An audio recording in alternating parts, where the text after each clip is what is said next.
زمانے میں اللہ کا آخری پیغام ہے. تم اللہ تعالیٰ کا آخری پیغام جو زمانے میں اترا. قرآن کے بعد کوئی کتاب نہیں ہے, اللہ کے رسول صلی اللہ علیہ وسلم کے بعد کوئی نبی نہیں ہے, اس ملت اسلامیہ کے بعد کوئی قوم نہیں ہے. تو اگر قیامت تک آنے کے لیے اللہ نے ذمہ داری دی ہے لیڈرشپ کی, تو تمہیں دی ہے. Realise your importance. یہ مت سمجھو کہ تمہارے بعد کوئی دوسری قوم آئے گی جو دنیا کو ریفارم کرے گی. تم نے کرنا ہے. Do you realise what it means? It means ساری ریسپانسبلٹی اب تمہاری ہے. ادھر ادھر دیکھنا بند کر دو. اے ملت, تیرے نیک لوگ انبیاء کی مانند ہیں.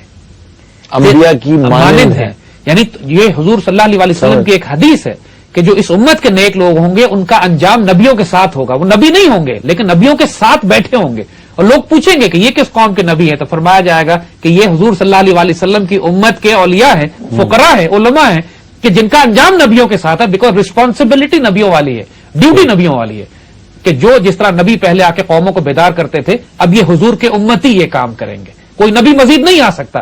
تو یہ ذمہ داری اس امت کی ہے.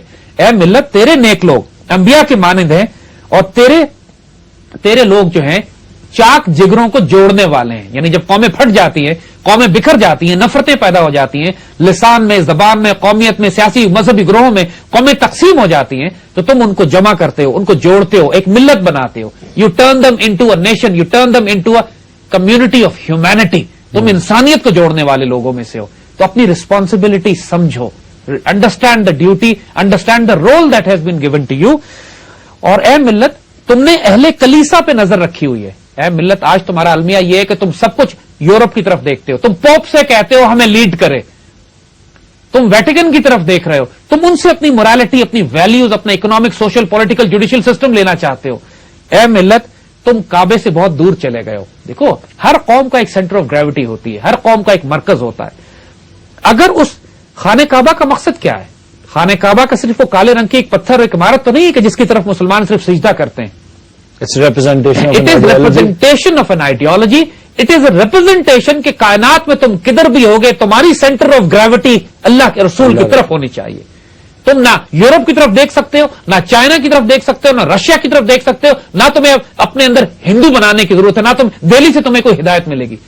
اس پوری ملت کو, چاہے تم سینٹرل ایشیا سے لے کر ویسٹ افریقہ تک پھیلے ہوئے ہو, تم یورپ سے لے کر یمن تک پھیلے ہو, انڈونیشیا تک پھیلے ہوئے ہو, آسٹریلیا تک ہو, تمہارے لیے فوکس سینٹر آف گریوٹی خانہ کعبہ ہے. تم جب خانہ کعبہ سے دور چلے جاؤ گے, پھر ہر قسم کی آئیڈیالوجی تمہارے دماغ میں گھسنے لگے گی, اور ہر وہ آئیڈیالوجی خانہ کعبہ بن جائے گی, اور ہر وہ آئیڈیالوجی کو تم خدا بنا لو, جو کہ شرک ہے, جو کہ شرک ہے بیسکلی. تو تم کیا کر رہے ہو؟ What are you doing? What have you done? تم خانہ کعبہ سے بہت دور جا کے گر گئے ہو. تمہاری سینٹر آف گریوٹی, کہیں تم بلوچ, سندھی, پٹھان, بلوچی, کہیں پہ تم تورانی, ایرانی, مصری, عربی, اجمی, تم ان میں تقسیم ہو گئے ہو. You have divided yourself. تمہاری ساری یہ نیشنلزم کی آئیڈیالوجی تو تم نے یورپ اور مغرب سے لی ہے. تمہارا لیول یہ ہے کہ آسمان تمہارے ایک گلی میں, آسمان کا مقام یہ ہے کہ تمہاری گلی میں ایک مٹی کی حیثیت رکھتا ہے, ایک ذرے کی حیثیت رکھتا ہے. Your scope is so wide. جب حضور رحمت اللہ عالمین ہے, حضور پورے جہانوں کے لیے رحمت ہیں, تو اے ملت, تو بھی پوری انسانیت کے لیے, ہر دور کے لیے رحمت ہے. تمہاری کوئی حد نہیں ہے, کوئی لمٹ نہیں ہے. ڈو ناٹ ریسٹرکٹ یور رہنمائی. ہم نے پوری انسانیت کی ہر دور کے لیے رہنمائی کرنی ہے. تو تم کیا رسپانسبلٹی کر رہے ہو؟ اور حقیقت میں اگر تم دیکھو تو جو تمہاری خوبصورتی ہے, جو تمہاری بیوٹی ہے, پوری انسانیت تم سے پیار کرنے والی ہے, پوری انسانیت تم سے محبت کرتی ہے, تمہارے ویژن سے, تمہاری آئیڈیالوجی سے. تم نے خود اس کو ترک کر دیا ہے. اور پھر کہتے ہیں کہ تم اپنے اندر اگر ریوائول پیدا کرنا چاہتے ہو تو اپنے اندر عشق کو پیدا کرو, مصطفیٰ صلی اللہ علیہ وسلم سے اپنے عہد کو دوبارہ زندہ کرو. یعنی بڑا خوبصورت, تازہ کن با مصطفیٰ پیمان خیش.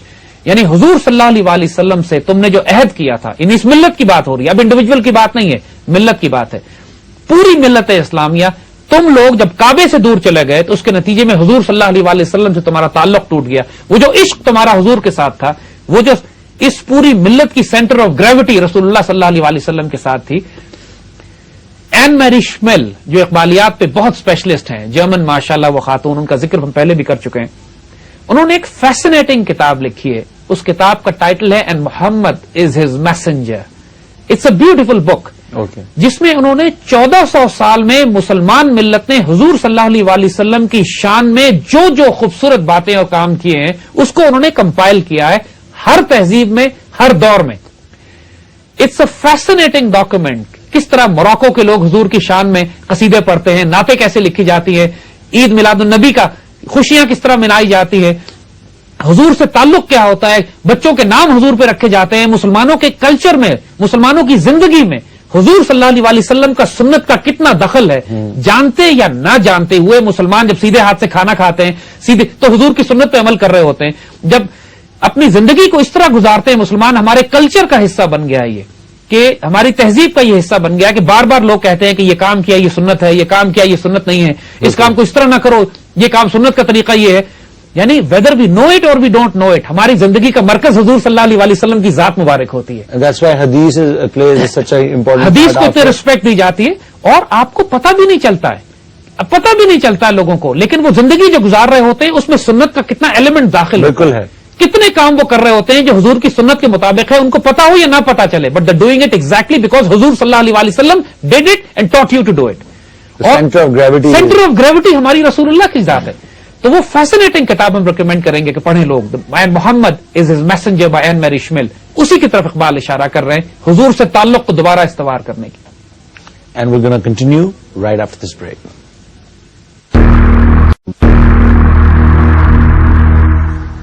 Welcome back. We're going to continue with this document called Ramooz-e-Bekhudi. Doctor صاحب سوری حکیم صاحب، آپ کو ایسے ہم نے زبردستی ڈاکٹر بنا دیے، شاید لوگ آپ کو باقی ڈاکٹر سمجھنے وہ جو بیچارے سچ مچ پی ایچ ڈی کرتے ہیں، محنت کرتے ہیں، جو ڈیزرو کرتے ہیں ڈاکٹر کہلائیں، ان کے ساتھ زیادتی ہوگی کہ اگر آپ مجھے ڈاکٹر کہیں. حکیم القوم.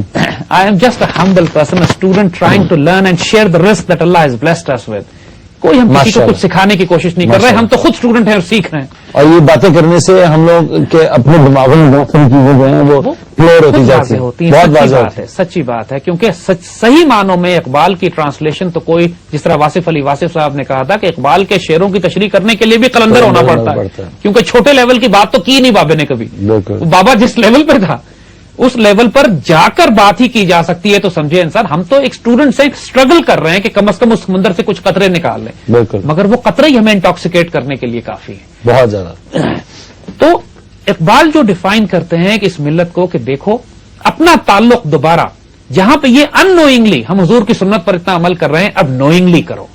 حضور کو تم رسول اور نبی تو مانتے ہو، ان کو اپنا مرشد اور گائیڈ بھی تسلیم کرو. یعنی ایک ڈائریکٹ ریلیشن شپ تمہارا حضور کے ساتھ اس طرح قائم ہونا چاہیے کہ تمہارے جنرل وہ ہوں نور الدین زنگی کی طرح کہ جو حضور سے کمانڈز لے کے کیمپینز بلڈ کر رہے ہوں. تمہارے نور الدین زنگی کو تو خواب میں بھی حضور تشریف لائے کہ تمہارے شاعر اس طرح کے ہوں جس طرح امام بصیری کی طرح کہ جنہوں نے قصیدہ بردہ شریف لکھا اور ان کو خواب میں حضور تشریف لائے اور اپنی چادر عطا کی، اور جب امام بصیری صبح سو کے اٹھتے ہیں تو وہ چادر ان کے جسم پر تھی. واہ. اور قصیدہ بردہ شریف جو پوری ملت اسلامیہ میں سب سے مشہور نعت ہے حضور کی شان کی، اس کو قصیدہ بردہ کہتے ہی اس لیے ہیں کہ وہ بردے کا مطلب ہے چادر. ٹھیک ہے. تو وہ امام بصیری کے اوپر وہ چادر پڑی ہوئی تھی. تو امام اب یہ دیکھیں خواب میں ان کو یہ چادر تو ملی اور سچ مچ فزیکلی ان کے اوپر تھی. تو جب گھر سے نکلتے ہیں اس نعت کو لکھنے کے بعد تو ایک اللہ کا فقیر ان کو راستے میں روک کر کہتا ہے کہ جو خواب میں حضور نے تمہیں تحفہ دیا ہے چادر کا اور جو تم نے شعر کہے ہیں وہ ذرا مجھے دے دو. امیجن کیجئے کہ یعنی وہ قصیدہ مجھے سناؤ. تو یہ حیران ہو گئے کہ وہ تو خواب میں میرا پرسنل ایکسپیرینس ہے حضور کے ساتھ، تمہیں کیسے پتا چلا. تو یہ ایک مسٹیکل دنیا ہے، یہ ایک رازوں کی دنیا ہے، یہ ایک ایسی دنیا ہے کہ جس کا تعلق انسین سے ہے لیکن یہ ریئل ہے، فزیکل. اللہ ایگزسٹ کرتے ہیں. نور الدین زنگی جب ایسا جنرل ہو سکتا ہے اور امام بصیری ایسے شاعر ہو سکتے ہیں تو آج کے دور میں اس امت کا تعلق اپنے رسول سے اس طرح کیوں نہیں ہو سکتا؟ This is exactly what Iqbal emphasize. اور وہ آگے اس کو ایکسپلین بھی کرتے ہیں کہ اقبال کی شخصیت کے جو پراسرار پہلو ہیں، اب تو کتابیں لکھی جا رہی ہیں اقبال کی مسٹیکل ڈائمینشن پہ، مسٹیریس ڈائمینشن پہ، کہ یار یہ بابا تھا کچھ اور، نظر کچھ آتا تھا اندر. اس کی ایک ان کے ملازموں نے، ان کے بیٹے نے، جسٹس جاوید اقبال نے کتاب لکھی ہے، اس کے اندر ایسے ایسے حیرت انگیز واقعات لکھے ہیں. زندہ رود جو کتاب ہے کہ انسان کے دماغ لٹرلی فیوز اڑ جاتے ہیں کہ Iqbal used to communicate with people جو ظاہری طور پر اس دنیا میں نہیں بھی ہیں لیکن ان کے ساتھ ان کا ایک فیض اور نیاز اور راز نیاز باتوں کا سلسلہ، گفتگو راز مولانا رومی کے ساتھ اور بزرگوں کے ساتھ چلتا تھا ایک سلسلہ. وہ ایک ریلیشن شپ جو حضور صلی اللہ علیہ وسلم سے اقبال کو تھا. تو اقبال کہتے ہیں آگے اس ملت کو مخاطب کر کے کہ میں یورپ کی صحبت سے اداس ہو گیا ہوں, دل گرفتہ ہو گیا ہوں. میں نے یورپ دیکھ لیا, کی طرح اسٹڈی کر لیا اور اس میں کچھ بھی نہیں رکھا ہوا. Now I am depressed. لیکن